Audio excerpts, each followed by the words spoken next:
Hello students, उम्मीद है आप सब लोग खैरियत से होंगे। Today we will discuss about geostationary orbits. तो स्टूडेंट्स, जियो स्टेशनरी ऑर्बिट्स ऐसे ऑर्बिट्स होते हैं जिनमें जियो स्टेशनरी सैटेलाइट्स मूव कर रहे होते हैं। और जियो स्टेशनरी सैटेलाइट्स होते कौन से हैं? तो स्टूडेंट्स, जियो स्टेशनरी सैटेलाइट्स ऐसे सैटेलाइट्स होते हैं जिनकी ऑर्बिटल मोशन ज़मीन की रोटेशन के साथ मैच कर रही होती है। फॉर एग्ज़ाम्पल, अगर वो सैटेलाइट्स इस जगह पर मौजूद है तो जैसे ही ज़मीन रोटेट कर कर यहाँ आई तो वो सैटेलाइट ऑर्बिट में मूव करके यहाँ आ गया। तो इस पॉइंट से अगर वो सैटेलाइट देखा जाए तो ये हमेशा सेम पोजीशन पर फील होगा। मतलब ऐसा लगता है कि इन सैटेलाइट्स की पोजीशन फ़िक्स है, जबकि असल में फ़िक्स होती नहीं है, सिर्फ लगती है। असल में तो ये मूव कर रहे होते हैं ना, लेकिन सिर्फ उसी स्पीड के साथ जिसके साथ अर्थ रोटेट कर रही होती है अपनी एक्सिस के गिर्द। और हमें पता है कि ज़मीन अपने एक्सिस के गिर्द 24 घंटे में एक चक्कर मुकम्मल करती है। तो इट मीन्स कि वो सैटेलाइट्स भी ज़मीन के गिर्द 24 घंटों में यानी एक दिन में अपना एक चक्कर मुकम्मल करेंगे। अगर देखा जाए कि जियो स्टेशनरी सैटेलाइट्स यूज़ कहाँ पर होते हैं तो ये दुनिया भर में कम्युनिकेट करने के लिए यूज़ होते हैं। इसके अलावा वेदर ऑब्ज़र्व करने के लिए और नेविगेशन के लिए भी जियो स्टेशनरी सैटेलाइट्स इस्तेमाल होते हैं। स्टूडेंट्स, अब हम फाइंड आउट कर लेते हैं कि जियो स्टेशनरी सैटेलाइट्स का ऑर्बिटल रेडियस क्या होना चाहिए। तो स्पीड हमें चाहिए होती है सर्कुलर ऑर्बिट में मूव करने के लिए v = gm divided by r whole square root. लेकिन एक सिंपल फार्मूला हमने पढ़ा हुआ है स्पीड का, v = s divided by t, मतलब डिस्टेंस ओवर टाइम। डिस्टेंस यहाँ पर वो सैटेलाइट कवर करता है 2πr के इक्वल, मतलब अपने ऑर्बिट के सरकमफेरेंस के इक्वल, जबकि t यहाँ वो टाइम होगा जिसमें वो सैटेलाइट अपना एक रेवोल्यूशन कंप्लीट करता है। उसे कैपिटल T से रिप्रेजेंट कर लेते हैं। हमने कहा कि जियो स्टेशनरी सैटेलाइट्स ऐसे सैटेलाइट्स होते हैं जिनकी ऑर्बिटल मोशन इक्वल होती है ज़मीन की रोटेशन के इक्वल। तो ज़मीन अपने एक्सिस के गिर्द रोटेशन कंप्लीट करती है एक दिन में, मतलब 24 आवर्स में। तो जियो स्टेशनरी सैटेलाइट भी 24 आवर्स में ज़मीन के गिर्द किसी ऑर्बिट में मूव करेगा। इसलिए अगर कोई सैटेलाइट पॉइंट ए पर है अर्थ के अकॉर्डिंग तो वो पॉइंट ए पर ही रहेगा, क्योंकि पॉइंट ए यहाँ था, अर्थ ने रोटेट किया, पॉइंट ए यहाँ आ गया। इसी टाइम में सैटेलाइट ने रिवॉल्व किया अराउंड द अर्थ और वो यहाँ आ गया। तो अकॉर्डिंग टू अर्थ वो पॉइंट ए पर ही है ना। इसी तरह अर्थ मज़ीद अपने एक्सिस के गिर्द रोटेट करेगी और पॉइंट ए यहाँ पर पहुँच जाएगा। और सैटेलाइट भी ज़मीन के गिर्द मूव करते करते रोटेट करते करते यहाँ पहुँच जाएगा। तो देखा जाए तो ये अभी भी पॉइंट ए पर ही है।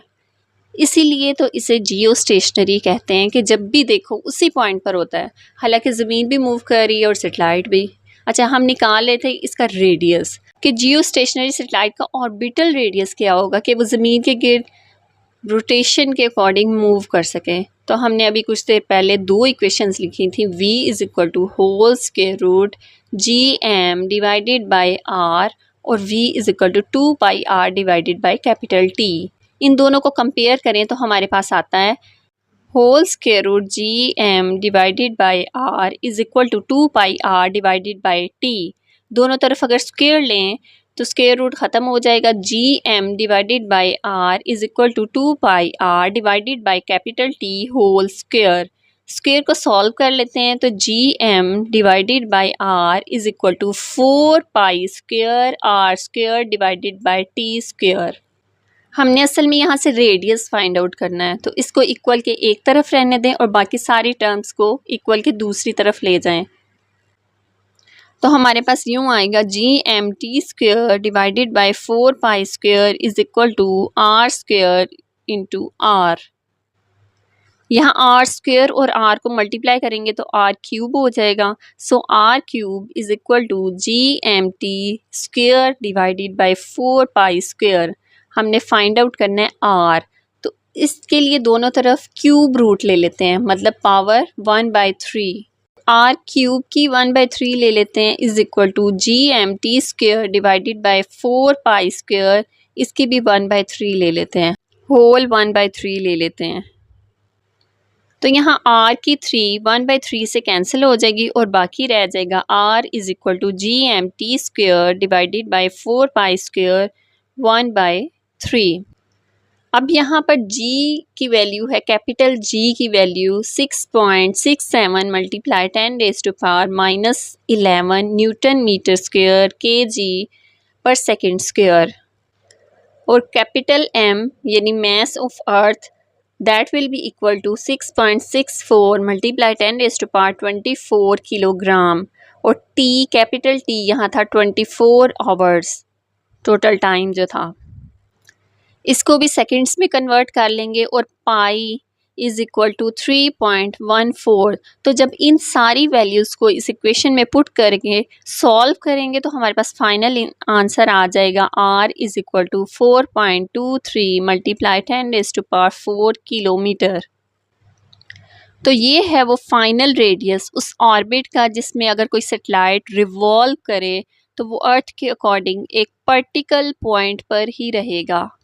ये डिस्टेंस अर्थ के सेंटर से उस ऑर्बिट तक है, जबकि अगर इसमें से ज़मीन का रेडियस माइनस कर दिया जाए तो ये तकरीबन 3600 किलोमीटर आता है हमारे पास, कि ज़मीन की सरफेस से 3600 किलोमीटर अबव जियो स्टेशनरी सैटेलाइट्स रिवॉल्व करते हैं। उम्मीद है आज के लेक्चर की अच्छे से समझ आ गई होगी, लेकिन अगर फिर भी कोई कन्फ्यूजन है आप कमेंट सेक्शन में पूछ सकते हैं। मिलते हैं नेक्स्ट लेक्चर के साथ। अल्लाह हाफिज़।